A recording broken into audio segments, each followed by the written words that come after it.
एक कार में चंसू फोन पर है। दूसरी तरफ से कोई पूछता है कि वो अब क्या करेगा, क्या वो पार्क हांजुन और ओ जुनवू को ऐसे ही छोड़ देगा। चंसू कहता है कि बिल्कुल नहीं, अगर उन्होंने आग लगाई है तो उन्हें भी जवाब देना चाहिए। वो ऑर्डर देता है, तैयार रहो। वो कहता है कि ये फाइट शायद साउथ कोरिया की हिस्ट्री की सबसे बड़ी फाइट होगी। सीन बदलता है और एक आलीशान बिल्डिंग के अंदर नेक्सस के सभी ब्रांच मैनेजर्स की एक मीटिंग हो रही है। ग्योंगी ब्रांच का मैनेजर चॉय तैसू पूछता है कि इस अर्जेंट कॉल का क्या मतलब है, क्योंकि उसका एक स्केड्यूल है, इसलिए जल्दी करने को कहता है। गैंगवॉन ब्रांच का मैनेजर किम जी ह्योक कहता है कि वो वही करते हैं जो उन्हें ऑर्डर दिया जाता है। चंग चियांग ब्रांच का मैनेजर ली मूनगिल आराम से कहता है, वेल इट हैपेंस। जोला ब्रांच का मैनेजर जो चेनक्यू शांति से ड्रिंक पीते हुए कहता है कि सोल का व्यू अच्छा है तो कंप्लेन क्यों करना। ग्योंगसंग ब्रांच का मैनेजर बैक डोंगचेन चुपचाप सब कुछ सुन रहा होता है। इंचन ब्रांच का मैनेजर नाम इंसू भी सीरियस होकर बैठा हुआ है। चॉय तैसू सीधे मुद्दे पर आते हुए कहता है कि उन सबके यहाँ होने की वजह पार्क हांजुन है ना। वो आगे पूछता है कि क्या चंसू ने उसे अपने पैसों से एक लूजर नहीं बना दिया था। ये सुनकर बैक डोंगचन कहता है कि आखिर ये पार्क हांजुन है कौन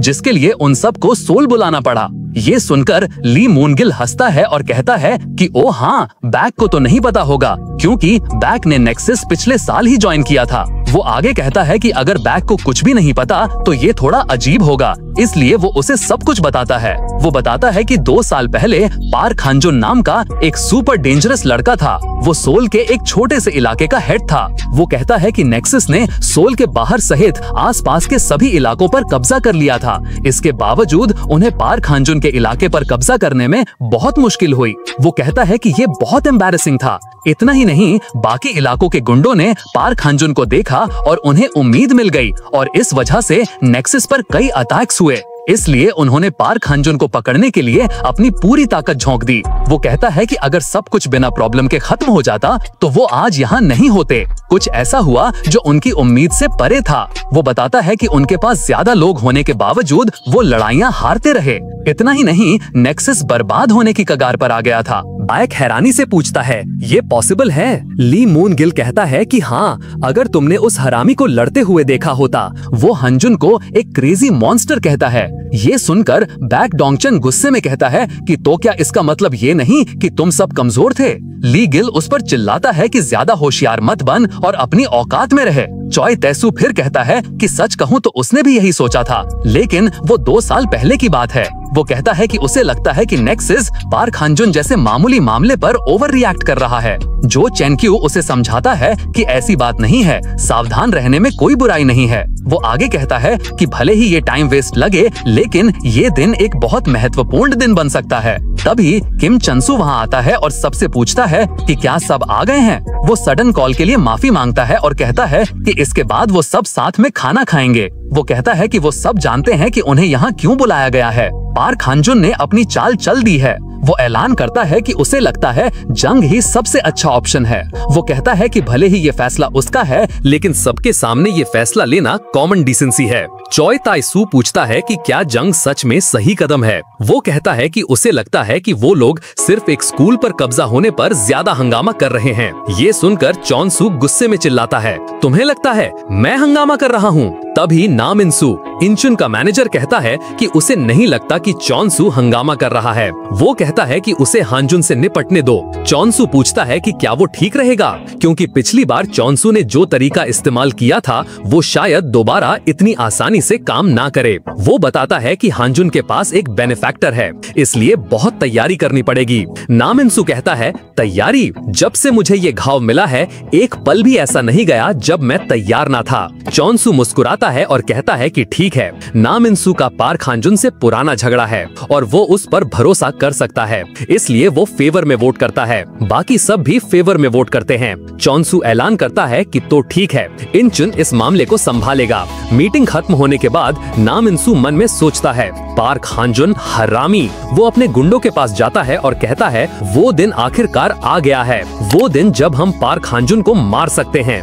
उसके गुंडे हैरानी से पूछते हैं कि क्या वो सच कह रहा है, क्या वो सच में हांजुन को मार सकते हैं। सीन बदलता है और दिन के वक्त ओ जुनवू और पार्क हांजुन शहर की सड़कों पर चल रहे हैं। वो उस पुराने टूटे हुए घर के पास पहुंचते हैं जिसके बाहर पुलिस टेप लगी है। जुनवू पूछता है कि क्या हांजुन को बुरा नहीं लगता। वो कहता है कि वो हांजुन के बारे में बहुत कुछ जानता है, लेकिन हांजुन उसके बारे में कुछ नहीं जानता, जैसे कि उसके पास इतना पैसा कैसे आया, वो किम चेन सू से नफरत क्यों करता है और क्यों वो अपने सारे पैसे इस्तेमाल करके बदला लेना चाहता है। हांजुन शांति से उसे देखता रहता है। जुनवू उससे अंदर आने को कहता है। घर के अंदर वो दोनों एक डाइनिंग टेबल पर बैठे हैं। जुनवू कहता है कि उसे लगता है अब हांजुन को बताने का वक्त आ गया है। वो शुरू करता है, पहली बात, जो पैसा मैं इस्तेमाल कर रहा हूँ वो मेरा नहीं है। हांजुन हैरानी से देखता है। जुनवू बताता है कि ये पैसा असल में इस घर के मालिक का है। फिर जुनवू 2 साल पुरानी कहानी सुनाना शुरू करता है। एक फ्लैशबैक में एक यंग जुनवू जो उस वक्त अलग दिखता था सड़क पर चल रहा है।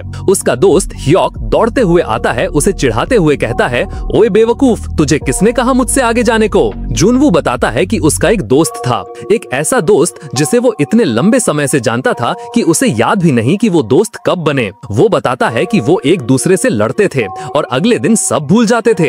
एक ऐसा दोस्त जो परिवार जैसा था। एक और फ्लैशबैक में दोनों दोस्त लैपटॉप्स पर काम कर रहे हैं। ह्योक कहता है कि ये कंप्लीट हो गया, एक AI स्टॉक्स ट्रेडर। मुझे लगता है डिजाइन अमेजिंग है। जुनवू मजाक उड़ाते हुए कहता है कि डिजाइन तो बेकार है। ह्योक उसे चुप रहने को कहता है। वो बताता है कि उनका बनाया AI financial statements, market size, policy और कई तरह की डील्स को डिस्प्ले करता था, यहाँ तक कि कुछ कंपनीज के विजन और कंज्यूमर्स के रिएक्शंस भी। ये हर तरह से फूल प्रूफ था और अगर फेल भी हो जाए तो हर आउटकम के लिए एक प्लान था। जुनवू कहता है कि ह्योक ने ये सब अकेले कोड किया और मार्केट प्रेडिक्शन के बारे में सब कुछ सीखा। वो मानता है कि डिजाइन बेकार है लेकिन फंक्शन इंटरेस्टिंग लगता है। फिर वो कहता है कि एक इशू है, ये सब तुम्हारे यानी पार्क हांजुन के नेक्सस से हारने के बाद हुआ। जुनवू बताता है कि नेक्सस से हारने के बाद सब उनके शिकार बन गए। एक फ्लैशबैक में नेक्सस के गुंडे उन्हें घेर लेते हैं और पूछते हैं कि क्या उन्होंने असेंबल होने का ऑर्डर नहीं सुना। वो लोग उन्हें मारने लगते हैं।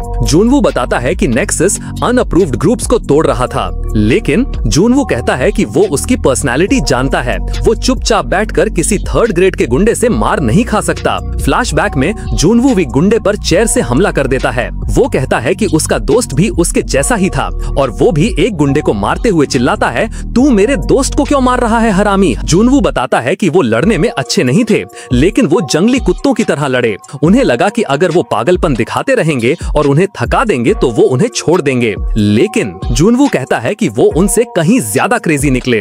अगले सीन में उनका घर आग में जल रहा है। एक फायर फाइटर जुनवू को पकड़कर कहता है, बेटा आगे जाना खतरनाक है। जुनवू चिल्लाता है, रोता है क्योंकि ह्योक अंदर ही था।